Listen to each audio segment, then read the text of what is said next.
यही तराना। मनमोहन मैं तेरा दीवाना, गाऊं मैं बस यही तराना। मनमोहन मैं तेरा दीवाना, गाऊं मैं बस यही तराना।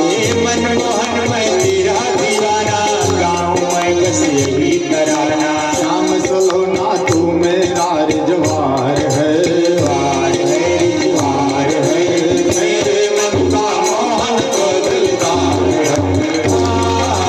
काली कमली वाला मेरा यार है, यार है, मेरे मन का मोहन तो दिलदार है। काली कमली वाला मेरा यार है, यार है, मेरे मन का मोहन तो दिलदार है।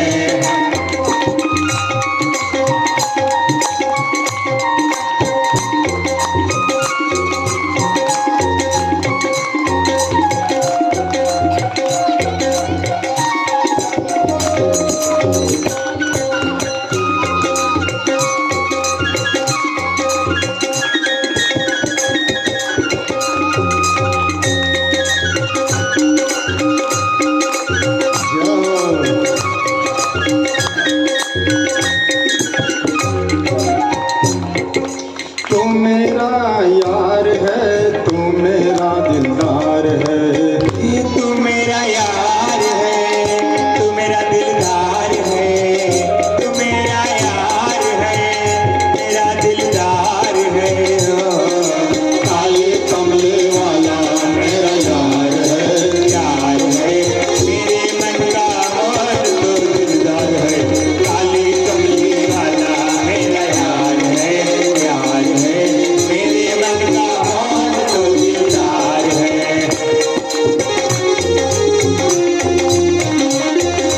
तू मेरा मैं तेरा प्यार, यह जीवन जब तेरे सहारे। तो मेरा मैं तेरा प्यारे, यह जीवन अब तेरे सहारे। तू मेरा मैं तेरा प्यार, यह जीवन जब तेरे सहारे। तो मेरा मैं तेरा प्यारे, यह जीवन अब तेरे सहारे। हाथ तेरे इस जीवन की पतवार है, पतवार है, पतवार है, मेरे मन का मोहन तो दिलदार है। मेरे मन का मोहन तो दिलदार है, यार है, मेरे मन का मोहन तो दिलदार है। काली कमली वाला मेरा यार है, यार है, मेरे मन का मोहन तो दिलदार है।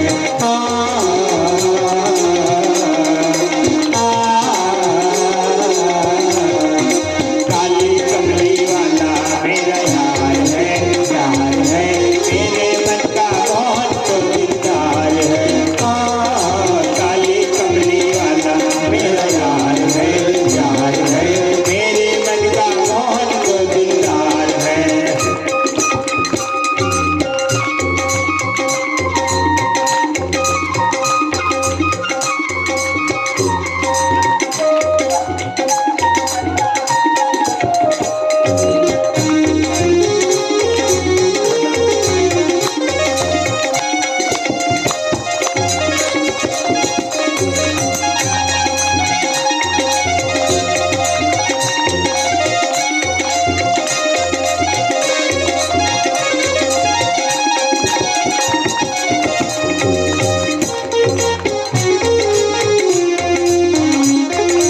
पागल प्रीत की कही आशा, दर्द दिल दर्शन का प्यासा। पागल प्रीत की कही आशा, दर्द दिल दर्शन का प्यासा। पागल प्रीत की कही आशा, दर्द दिल दर्शन का प्यासा। पागल प्रीत की कही आशा, दर्द दिल दर्शन का प्यासा। तेरे हर वादे पे मुझे एतबार है, बार है, बार है, ये मन का मोहन तो दिलदार है। काली कमली वाला मेरा यार है, यार है, मेरे मन का मोहन तो दिलदार है।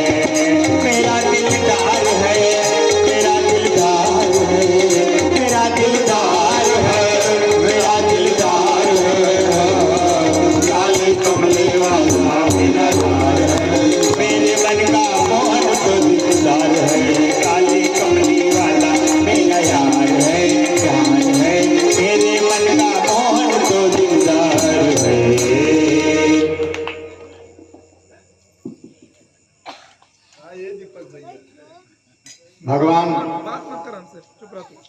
श्री कृष्ण कहते हैं कि हे बलि, तुम्हारे पास मेरे 6 भाई आए हैं। ब्रह्मा जी ने इनको शाप दिया था, और जो कंस ने जिनका वध किया मेरे भाइयों का, वो सब पिछले जन्म में वो कंस के पुत्र थे। कंस ने भी अपने पुत्रों को श्राप दिया था, मैं तुमको मार दूंगा। तो जो हमारे मुख से निकलता है ना वो छोटा सीधा, उसका हमारे जीवन में बड़ा प्रभाव पड़ता है। इसलिए कभी भी अपनी संतान को अब शब्द नहीं बोलना चाहिए।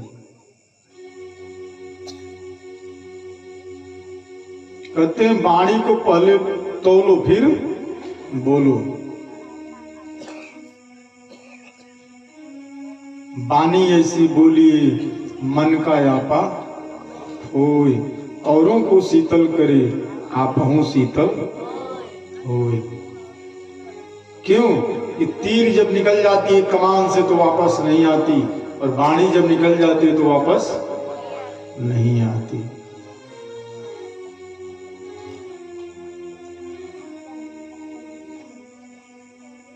कहते हैं कि यही 6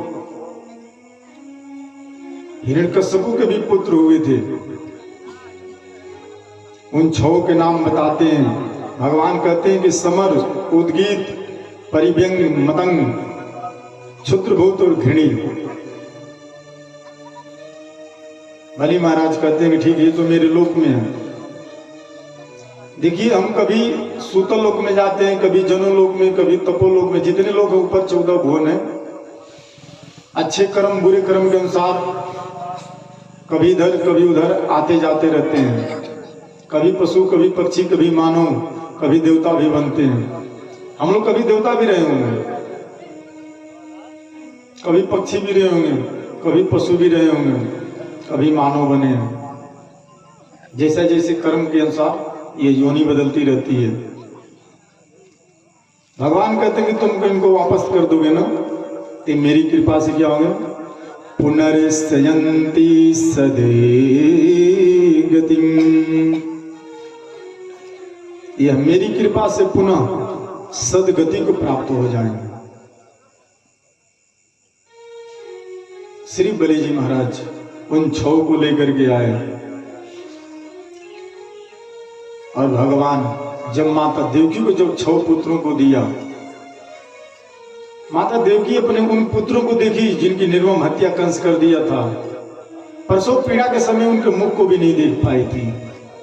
और वही जब 6 पुत्र जब सामने आए तो माता देवकी के स्तनों में अमृत की धारा बहने लगी।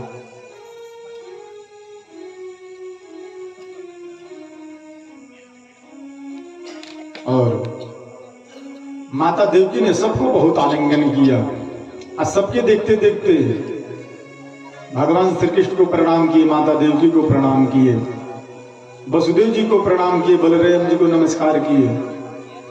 ते नमस्कृत गोविंद देवकी पितरम बलम निस्ताम सर्वभूतानां जरुधाम देवको प्रसाम। सबके सामने सबको प्रणाम करके वह देवलोक को चले गए।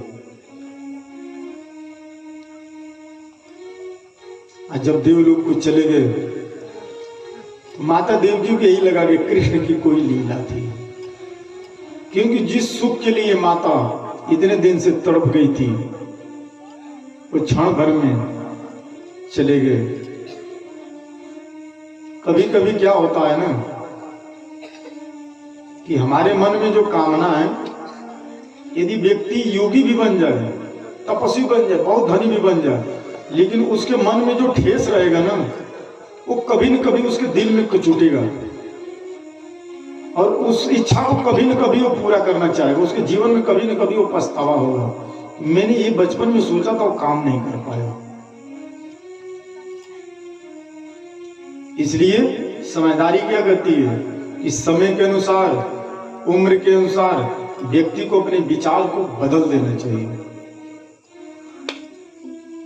लेकिन हम लोग बदल नहीं पाते हैं। जब नहीं बदलेंगे तो क्या होगा? हमारे मन में वही खटोस भरी रहेगी। एक महाराज, एक चौधरी साहब थे, बहुत समझदार आदमी। यहाँ के चौधरी नहीं थे महाराज, ये और के थे। वो गांव में बहुत समझदार आदमी थे, पढ़े लिखे थे, विद्वान थे, सबको समझाते थे, सब लोग उनकी बात को मानते थे, उनका बहुत समाज में रुतबा था। लेकिन उनके मन में एक बात हमेशा खचता रहता था। उनकी एक भैंस थी, बड़ी सुंदर थी, उसको खिलाते थे बेचारे, दूध भी बहुत देती थी। यही खचता रहता कि मेरी जो भैंस है उसकी सींग ऐसे मुड़ी हुई थी, थोड़ी लंबाई लग रही, गोलाई में। इस मेरे भैंस के सींग में मेरा कपार घुसेगा कि नहीं घुसेगा? लेकिन इतना समझदार आदमी महाराज गांव का, उस भैंस की सींग में अपना कपार घुसाए तो लोग कहेंगे मूर्ख आदमी। लेकिन मौका कभी मिला नहीं। हमेशा यही सोचते थे जिस दिन मौका मिलेगा उस दिन ट्राई तो कर ही लूंगा कि हमारी भैंस के सींग में हमारा कपार घुस रहा है कि